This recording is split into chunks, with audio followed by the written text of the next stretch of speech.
비가 왔구나. 요한복음 6장 1절로 15절의 말씀을 보시겠습니다.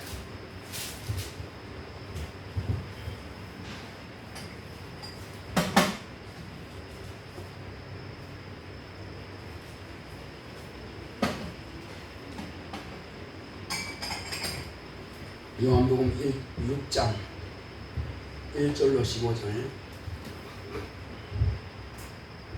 그 후에 예수께서 갈릴리 바다 곧 디베리아 바다 건너편으로 가시매 큰 무리가 따르니 이는 병인들에게 행하시는 표적을 보미르라.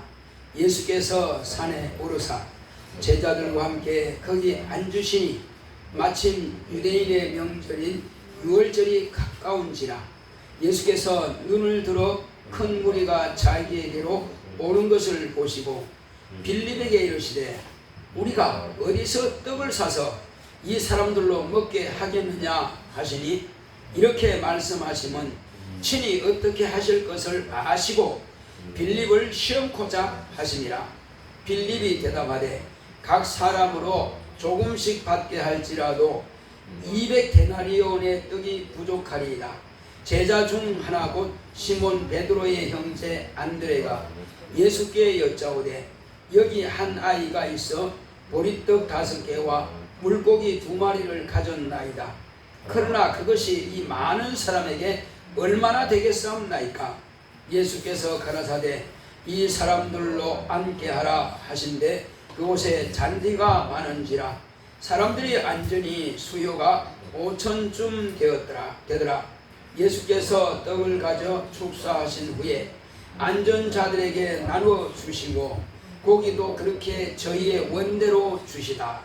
저희가 배부른 후에 예수께서 제자들에게 이르시되 남은 조각을 거두고 버리는 것이 없게 하라 하시므로 이에 거두니 보리떡 5개로 먹고 남은 조각이 12바구니에 찼더라. 그 사람들이 예수의 행하신 이 표적을 보고 말하되 이는 참으로 세상에 오실 그 선지자라 하더라. 그러므로 예수께서 저희가 와서 자기를 억지로 잡아 임금 삼으려는 줄을 아시고 다시 혼자 산으로 떠나가시니라. 아멘. 우리가 흔히 알고 있는 오병이어의 이적이라 이렇게 말하고 있습니다. 오늘은 오병이어와 임금과 무슨 관계가 있는가 들어보도록 하겠습니다. 하나님은 전능하신 분이십니다. 전능하신 하나님께서는 못하실 일이 없습니다. 이 전능하신 하나님께서 아들을 세상에 보내주셨는데 그 아들을 통해서 하나님은 전능하신 하나님이신 것을 나타내시려고 하신 것입니다. 사람들은 예수님이 그냥 보통 우리 인간과 같지 않는가? 물론 예수님은 사람 중에서도 가장 확실한 하나님이십니다. 확실한 사람입니다. 인간이 겪을 수 있는 모든 것을 다 겪을 수 있습니다.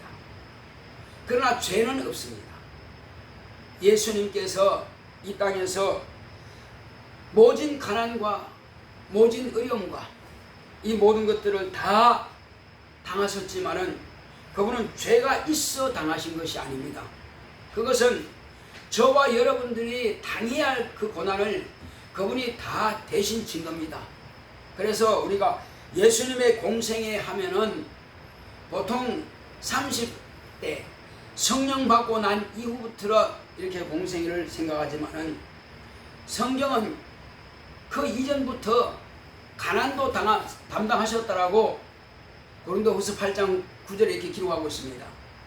이제 예수님께서 그와 같이 그런 것을 당하실 필요가 없는 분이십니다. 그는 원래 하나님이세요. 하나님께서는 사실은 금도 내 것이고 은도 내 것인데 너희가 무엇 가지고 나를 기쁘게 하겠느냐? 무엇 가지고 나를 섬기게 하겠느냐? 전부 다 내 손으로 만들지 않은 게 어디 있느냐? 그러니까 우리가 하나님께 드린다 할지라도 내 것을 드리는 것이 아니라 하나님께서 내게 주신 것을 나로 하여금 사용하고 누리라고 주신 것을 내가 하나님께 드립니다. 이렇게 말해야지 이건 내 건데요. 내가 일했으니까 내 거죠. 내가 직장 가서 월급 탔으니까 내 거죠. 맞습니다. 그런데 너는 그러면 누구 거냐? 예, 나는 하나님 거죠. 그러니 그래 네가 내 거니까 네가 가지고 있는 모든 것은 다 내 것이 아니냐? 그렇죠. 그러나 다만 우리가 하나님께서 그와 같이 말씀하시는 것은 우리가 믿음으로 드리는 것입니다. 믿음으로. 그래서 우리가 꼭 물질만 하나님께 드리는 것이 아니라 시간도 드리는 것입니다. 내 환경의 요소도 어렵지만은 그래도 이것도 드립니다. 내 재능도 드립니다. 왜? 전부 다 내 것이 아니고 하나님 것이니까. 내 부모도 사실은 하나님의 것이요, 내 자녀도 하나님의 것이요, 내 자신도 하나님의 것이요, 모든 것은 다 하나님의 것입니다. 사실은 내가 땅을 샀다 할지라도 그 땅도 원래 하나님 것입니다. 왜? 하나님이 만드셨으니까. 대한민국 땅인데요, 대한민국 땅은 하나님이 안 만들었습니까? 모든 것들은 다 하나님의 손에 의해서 나온 것입니다. 그러므로 우리는 하나님은 우리를 만드신 조물주요, 우리가 누리고 있는 모든 만물과 모든 환경도 다 하나님께서 조성하신 것을 우리가 누리는 것이다 하는 것을 우리가 먼저 마음에 새겨둬야만 될 것입니다. 그것을 가지고 있을 때에 우리가 하나님을 인정할 수 있고 인식할 수 있습니다. 이스라엘 백성들도 조물주 하나님은 압니다. 인정해요. 그러나 구원자 하나님은 제대로 알지 못하는 것입니다. 이제 예수님께서 갈릴리 건너편에 가시니까는 사람들이 많이 모여들더라. 많이 모여들더라. 왜 모여들까요? 예수님이 평범하게 아무런 이적도 없고 능력도 없다면 누가 오겠어요? 그러나 많은 병인을 고치고 죽은 자를 살리고 이런 거를 보니까는 몸에 병이 있는 사람이든지 아니면 병자를 데리고 있는 환자를 데리고 있는 그런 사람이든지 아니면 건강할지라도 그가 많은 이적을 행한다 하니까 보려고 그렇게 아주 구름대같이 몰려든단 말이에요. 그래서 사람들이 보니까는 많죠. 예수님께서 말씀을 전하려면은 그 산 위에 올라가셔서 말씀을 선포하십니다. 그러니까 아래에 있는 사람들이 다 들을 수 있죠. 그리고 이제 그 제자들 가운데에서 주님은 오늘 이 무리에게 내가 뭘 해야 되겠다는 그 뜻을 마음에 딱 가지고 제자들의 믿음이 어떤 말을 할 수 있는 믿음이 있느냐 확인해 보기 위해서 아마 빌립이 가장 가까이 있었는 것 같아요. 이 무리에게 어디에서 떡을 사서 먹이겠느냐 이렇게 물어보십니다. 그러니까 빌립은 아주 머리가 비상합니다.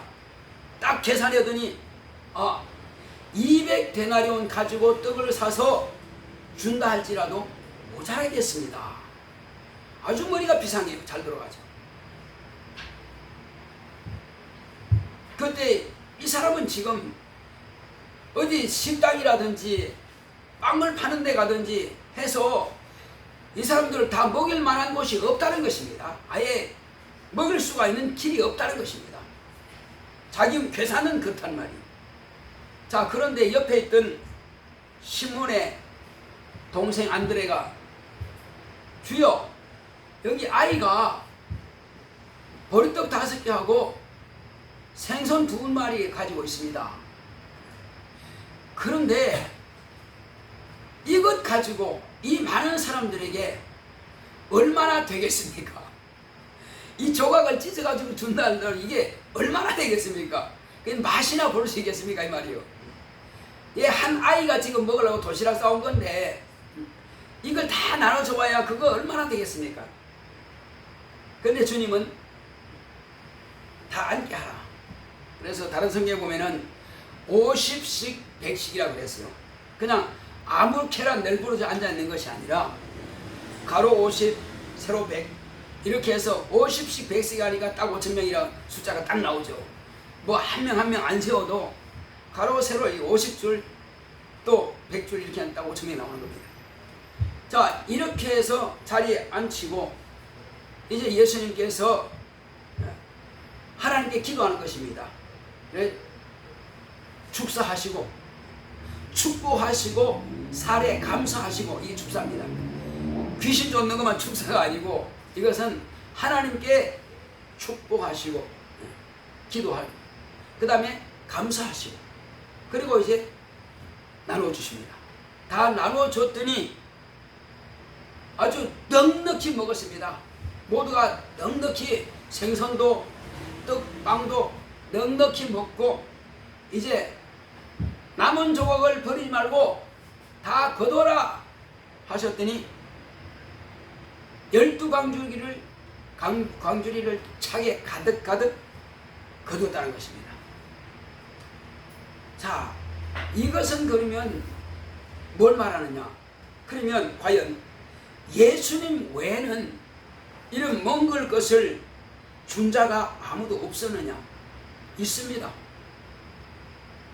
예수님은 이전에도 물로 포도주를 만들어서 먹이신 적이 있습니다. 그러면 모세는요? 모세는 기도해서 40년 동안이나 하늘에서 만나를 내려서 먹게 했습니다. 40년 40시간도 아니고 40일도 아니고 40년 동안 그렇게 광야에서 먹게 했습니다. 자, 그러면 엘리사는 그 선지의 생도 가운데에서 선지 생도가 죽었어. 그리고 그 부인이 아이와 함께 생활하는데 너무나 힘들단 말이야. 그런 가운데서 죽게 생겼을 때 그에게 기름병에다가 기름을 채우도록 동네 가서 그릇을 다 빌려와라. 빌려와서 따라오더니 이젠 그릇이 없나이다. 다 떨어질 때까지 계속 기름이 나겠습니다. 하나님께서 하시면은 하나님의 종들의 손에 의해서 그와 같은 이적을 나타낼 수가 있습니다.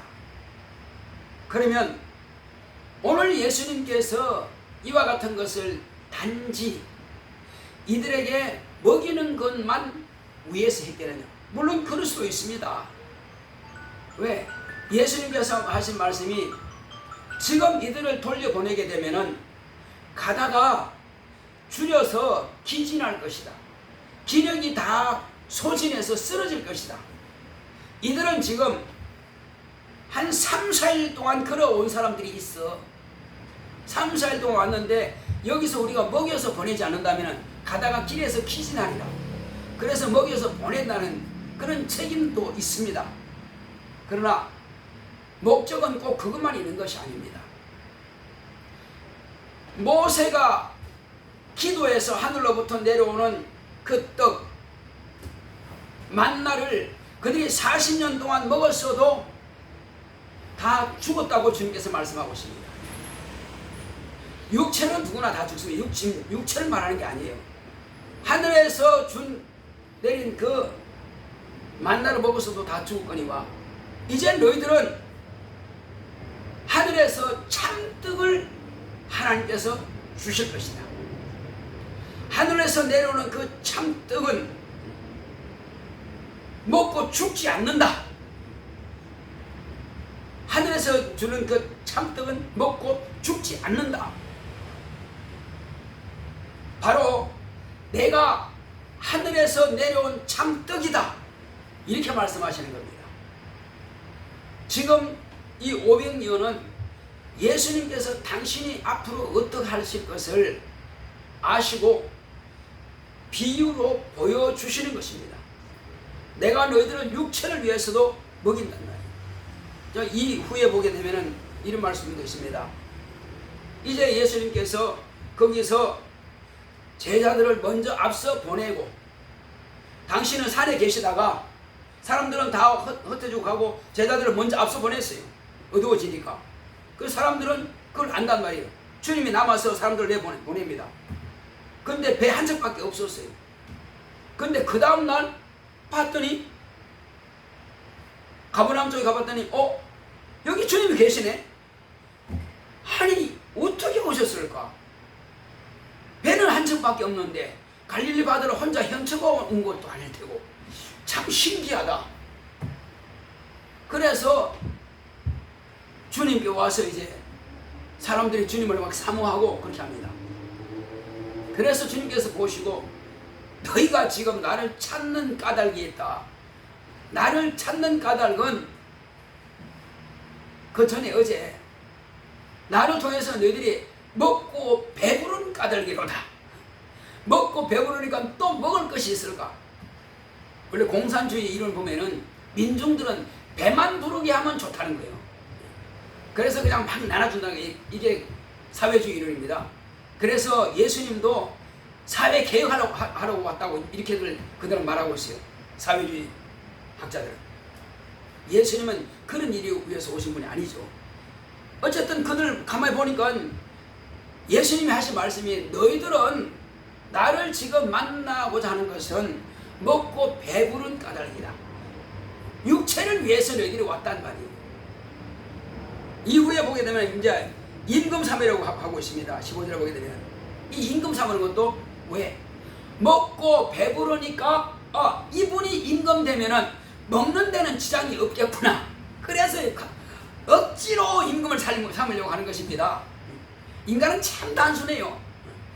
이분이 있으면, 이분이 왕이 되면은 우리는 먹는 데 지장이 없겠다. 항상 먹는 데 문제가 있으니까. 자, 그러나 예수님께서는 이것을 보여주시고 드러내시고 나타내시는 목적은 뭐냐? 첫째는 하나님은 전능하신 분이시다. 그리고 내가 하늘로서 내려온 산떡이다. 너희들은 먹고 배부른 것만 찾고 있으나 모세가 그렇게 하늘에서 내린 만나를 주었어도 다 영은 죽었단 말이에요. 다 죽었으나 그러나 나는 하늘에서 내려온 참떡인데 왜 참떡이냐? 그러면 우리가 입으로 먹는 것은 뭐 가짜란 말이냐? 그 육체는 어차피 흙으로 돌아가는 것입니다. 그러나 참떡은 영생을 하기 위해서 영원토록 보존한단 말이에요. 예수님은 하늘에서 온 참떡이신데 그 참떡을 먹는 자는 영생하는 떡입니다. 그 영혼을 살리는 떡이란 말이에요. 그래서 이제 나를 먹는 자는 죽어도 살겠고, 무릇 살아서 나를 먹는 자는 영원히 죽지 않는다. 이것은 예수님께서 과연 내 영혼을 살리는 참떡이라고 하는 것을 믿는 자란 말이에요. 나를 믿는 자는, 나를 먹는 자는 같은 말씀이에요. 우리는 예수를 어떻게 먹습니까? 믿음으로 먹는 겁니다. 내 살을 찢어 먹어라, 내 피를 받아 마셔라, 다 믿음입니다. 믿음으로 예수의 피 공로를 내가 받아들일 때에 내가 죄에서 구원받는 것이고, 내가 예수님은 나를 영원히 살리는 생명의 참떡이라는 것을 내가 그 몸을 영접해 드리면은 내 영혼이 영생하는 것이고, 지금 이것을 말씀하고 있단 말이에요. 그래서 이것을 지금 보여주시는 것입니다. 우리는 그래서 이 땅에서 무엇을 먹을까, 무엇을 마실까, 그거는 믿지 않는 사람도 세상 사람도 이방인도 다 구하는 것이다. 근데 사실은 내가 너한테 말하겠지만은 공중에 나는 새들도 상구 없다.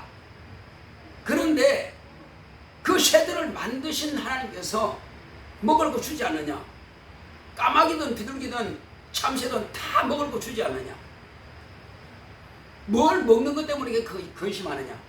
또 무엇을 입을까 걱정하느냐? 저 덜에 핀 백합화를 보라. 그들이 무슨 길쌈하는 거 보았냐?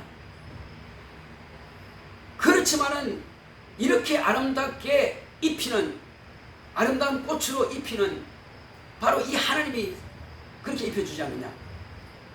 솔로몬이 그렇게 지혜롭고 영광을 완전히 금으로 치장하고 한마디로 금으로 옷을 해 입었다 할지라도 더럽힌 이 백합 하나만큼 가치가 없다. 솔로몬이 할 수 있는 것은 꽃잎 하나 만들 능력이 없어요. 그런데 하나님께서는 하늘에서 비를 주시고 빛을 주시고 다 주셔서 싹이 나고 자라고 꽃이 피고 열매 맺고 오는 것 다 하나님께서 하는 것이 아니냔 말이에요. 그래서 전능하신 하나님이요. 내가 화분에 물 줬더니요, 이래 물조리는 줘도 골고루 다 안 들어가. 그 물이 안 고는 것이 있어. 밭에 물 줄 때 이렇게 쫙 뿌려도 가보면 또 물이 또 안 닿은 곳이 있다는 말이에요. 그렇게 많이 뿌렸는데도. 그런데 하나님은 어쩌면 틀림없이 비가 오는 지역에는 비가 안 맞은 곳이 없단 말이에요. 어쩜 그렇게 촘촘하게도 물을 잘 주시는지.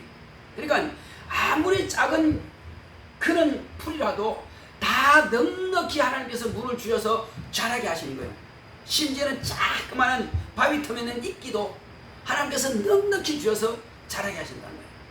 그러니까 하나님께서 그 모든 생물들에게 생명을 주시고 자라게 하시고 환경을 조성해 주지 않으면 어떻게 살겠느냐는 것입니다. 그래서 하나님은 전능하신 하나님이라. 그래서 너희는 두려워 말라.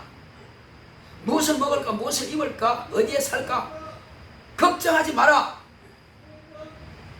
그래서 너희들은 먼저 그 나라와 그 의를 구하라. 그 나라와 그 의를 구한다면 이 모든 것을 너희들은 그냥 겸하여 선물로 줄 것이라. 이렇게 말씀하시는 겁니다. 물론 그렇다고 해서 하늘에서 감 떨어지게 바라고 그래 하나님께서 그냥 주신다 했으니까 딱 누워가지고 하나님 내 입에 감 넣어주세요 하는 사람은 없겠죠. 육체는 마땅히 열심히 일을 하는 것은 당연한 거요. 세상 사람도 잘 일하는 거예요. 그래 우리 육체는 세상 사람들과 같이 일을 해야만 되는 것입니다. 그러나 우리 영혼은 거기에다가 하늘로부터 오는 것도 우리가 먹어야 되는 것입니다. 우리가 세상을 위해서 부지런히 힘쓰고 애쓰고 노력하는 것처럼 내 영혼의 때를 위해서 열심히 또 영적인 일을 또 해야만 되는 것입니다. 그래서 우리는 갑절로 부지런해야 됩니다. 세상 사람들은 8시간 노동하면 우리는 8시간 더 일한다고 생각하면 돼요. 무슨 일? 이제 그 외에 틈틈이 영적인 일을 기도해야죠. 말씀 봐야죠. 또 전도 대상자를 우리가 생각하고 고민하고 또 만나야죠. 또 교회 가면 또 헌금도 해야죠. 세상 사람들은 아예 모르는 것들을 우리는 배를 더하는 것입니다. 그러니까 우리가 가치가 있는 사람들이에요. 세상 사람들이 즐기는 대로 지금 연휴가 며칠이고 한 열흘 됩니다. 그 연휴 기간 동안에 얼마든지 띵까띵까 하고 싶어 다 합니다. 그런데 우리는 그 시간에 물론 세상과 함께 살고 있기 때문에 가족들을 무시할 수 없기 때문에 가족이 움직일 때 같이 움직일 수밖에 없습니다. 그러나 낮에는 그렇게 할지라도 또 밤에는 이렇게 와서 우리가 기도하는 것입니다. 그건 왜? 우리는 세상에 속한 자가 아니기 때문에. 육체는 세상에 속했으나 나 영혼은 하늘에 속해 있기 때문에 그런 것입니다. 그래서 나는 내 영혼의 때를 위해서 무시하지 않고 내 영혼을 축복하는 것입니다. 내 영혼을 축복하는 것입니다. 예수님께서 이 땅에서 30세까지는 육신의 부모를 위해서 열심히 일하셨어요. 마리아와 요셉을 위해서 열심히 했습니다. 그러나 이제 딱 하나님의 아들로서의 일을 시작할 때부터는 집에 가서 뭐 다른 거 아무것도 한 적 없습니다. 오직 하나님 아버지의 일만 했어요. 오늘날 물론 이것만 위해서 전임으로 하는 그런 예수의 제자들도 있고 전임으로 하지 않고 직장을 가지고 하는 그런 또 제자들도 있습니다. 대부분 다 우리가 직장을 가지고 사업장을 가지고 하는 그런 예수의 제자들입니다. 하나님의 자녀들입니다. 전임으로 하는 사람들은 많지가 않아요. 어쨌든 우리는 어떤 환경에 있든지 간에 오직 나는 전능하신 하나님께서 나를 지원하시고 나를 돌아보시고 나를 불꽃 같은 눈으로 보호하신다. 내가 어떤 문제가 있든지 간에 그 문제를 하나님께 맡기고 나는 자유하자. 두려워하지 말고 맡겼으면 그분이 책임지시도록 자유하자. 자꾸 우리는 기도하고 맡겨놓고도 또 높아심이 생겨가지고 염려하고 근심하고 기도했던 그 주님께 맡겨놓고는 주여 갈 때는 안 되겠는데요. 내가 가져가야 되겠는데요. 또 문제를 내가 또 가져가서 집에 가서 또 고민합니다. 교회 와서 주님께 맡겼으면 이제 더 이상 놔두고 가자는 말이에요. 놔둬버리고 주님께서 책임지시도록. 그리고 주여 기도할 때마다 감사합니다. 이 문제를 주님께서 책임주심을 감사합니다. 우리가 맡기는 기도했으면 그 다음부터는 계속 주여 이 일을 주님께서 맡아주심을 감사합니다. 내 기도를 들어주심을 감사합니다. 계속 감사하는 거예요. 예수님께서도 항상 아버지 할 때 아버지 앞에는 여기도 보면 축사 곧 살해하신단 말이에요. 축복하시고는 살해하신단 말이에요. 감사하신다. 우리는 감사하는 기도를 더 많이 해야 됩니다. 그것이 바로 믿음이에요. 하나님 이런 일이 있는데요. 이거 주님께 맡깁니다. 주님께서 책임져 주세요. 이제 주님께서 내 기도를 받으심을 감사합니다. 그러면 이제 책임은 주님께 맡긴 거예요. 그때부터는 내가 감사만 계속하는 거예요. 우리는 주의 뜻대로 하는 저와 여러분 되시기를 예수 이름으로 축원합니다. 자유하시기 바랍니다. 평안을 누립시다. 우리 하나님은 전능하신 분이십니다. 못하실 일이 없단 말이에요.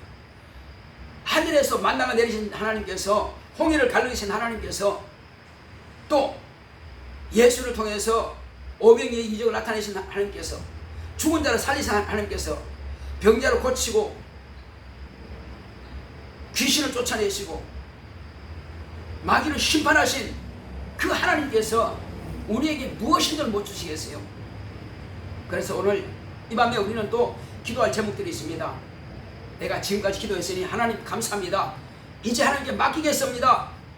내게 능력 주시고 지혜 주시고 영감 주시고 날마다 내가 의심하지 말게 하시고 높아심 갖지 말게 하시고 두려워하지도 말게 하시고 진실로 하나님께서 내 기도를 받으심을 감사합니다. 감사할 능력만 있겠다. 우리 같이 기도합시다. 고맙고 감사하신 아버지 하나님 감사드립니다. 하나님께서 함께 하시고 인도하여 주심으로 우리는 아버지 하나님이시여